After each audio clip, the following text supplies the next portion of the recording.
Hello বন্ধুরা, আজকে আমি ডিম আলু পেঁয়াজ দেখো রসুন আদা করিয়া রাখছি। এটা দিয়ে একটা তরকারি রান্নু সিম্পলভাবে। এটা তোমরা দেখিও। এই যে ডিমটা আমি ভাজা বয়াই দিচ্ছি কড়াইয়ের মধ্যে। এখন আমি মশলাটা বার করি। এটা হলো জিরা 1 চামচ,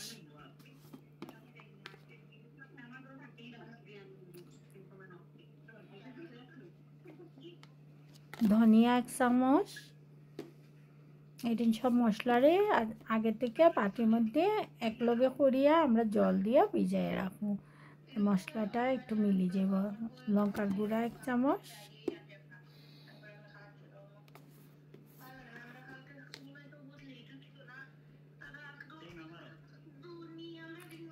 মিলাইয়া রাখলে নরম হয়ে যাব।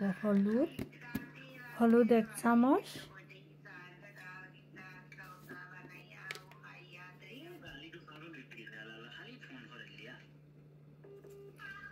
লবণ 1 চামচ,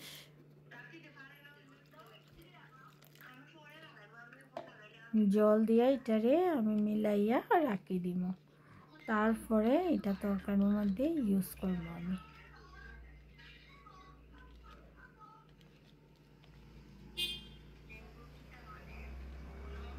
এটা গুটাইয়া রাখলাম। দেখো পুরো মিলে গেছে।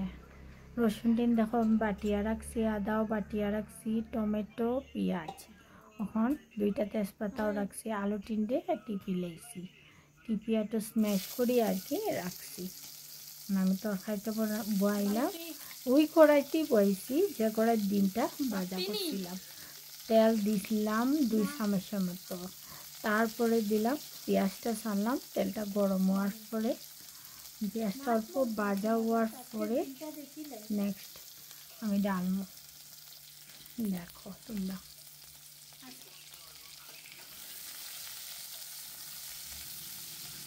তেজপাতা যে 2টা রাখছিলাম এটাও দিলাম। এরকম পাতলা ঝোল যদি করিয়া তোমরা ডিমের খাও স্বাদই লাগে। ঘরের মধ্যে সিম্পলভাবে এরকমই খাইতে ভালো লাগে। দেখো পেঁয়াজটা মোটামুটি ভাজা হয়ে যায়। এখন আমি রসুন যেটা করিয়া রাখছিলাম অল্প চেঁচিয়া রাখছিলাম এটা আদা দিলাম। এখানে অল্প সময় কড়াইয়ের মধ্যে ভাজতে লাগবো, বেশি না, ধরিল 2 সেকেন্ডের মতো। ভাজার পরে দেখো কিরকম হয়েছে। এটার মধ্যে তো কিছু ঢালা হয়েছে না, আমরা তো মশলা আগেই রেডি করে লেছি। মশলাটা ঢালা হইব। মশলাটা অনেক সময় ভাজা হইতে লাগবো। এবং মশলাটা যখন বনি যাব মানে সিদ্ধ হয়ে যাব, অল্প সময় ঢাকিয়ে দিলাম 2 মিনিটের মতো। দেখো মশলাটার জল টানি যাচ্ছে, যেটা জল ডালছিলাম আমি।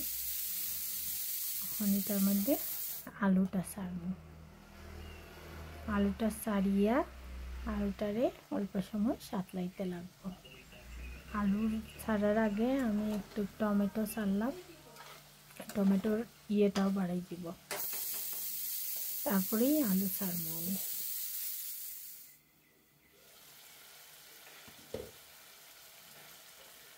সময় ঢাকিয়ে দিলে টমেটোটা সিদ্ধ হয়ে যাব। দেখো সিদ্ধ হয়ে কিরকম নরম হয়ে গেছে পুরো আলুটা, টমেটোটা। আলু ছাড়বো, নরম হয়ে গেছে টমেটোটা। যেটা আলুরে আমি স্ম্যাশ করিয়া রাখছিলাম এইটারে ডালে দিলাম। এইটারে 5 মিনিটের মতো কাটাইয়া ডাকিয়া দিব।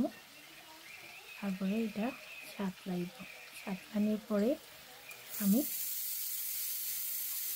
ইয়ে করবো, ঝোল দেব। সিদ্ধ করিয়া আলুটার স্ম্যাশ করিয়া রাখলে আর তাড়াতাড়ি হয়ে যায় রান্নাটা, আর আলাদাভাবে ভাজা করিয়া দিতে লাগে না। ওইটাই স্বাদও হয়।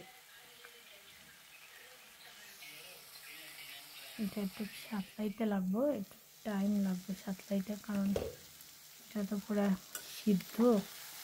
এটা লাগে দেখো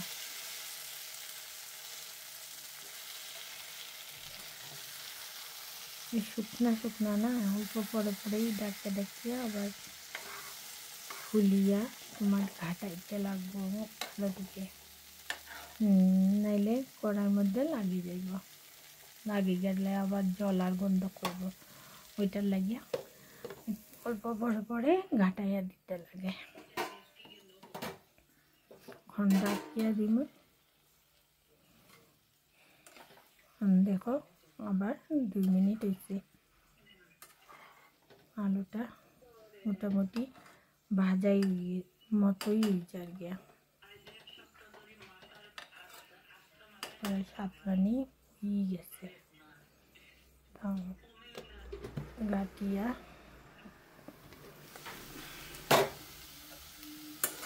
দেখো এখন আবার ডাকতে গেল।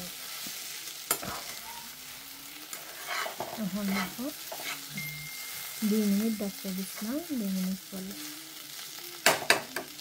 আর আলুটা দেখো কমই গেছে, সাতলা নিয়ে কত কমছে, যত সময় সাতলা বাড়িটা কমতেই থাকে।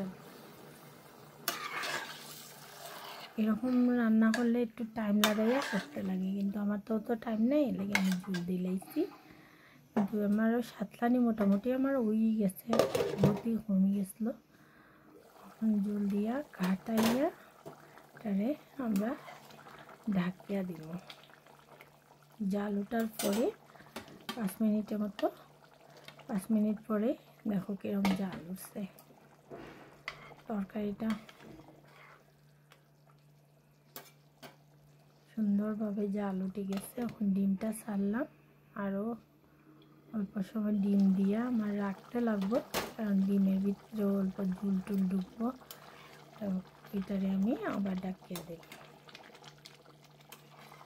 এখন দেখো বন্ধুরা এরকম আমার তরকারিটা ডিমের সাথে ঝুল রাখছি, কারণ ঝুল তো লাগেই, শুকনা হলে তো হয় না।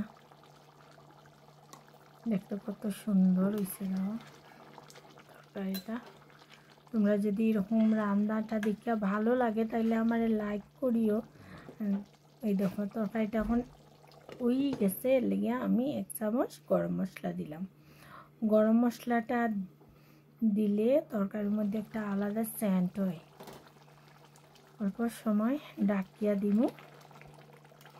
তোমরা যদি ভালো লাগে তাহলে লাইক কমেন্ট শেয়ার করিও আর কি। আর কিটা কইতাম,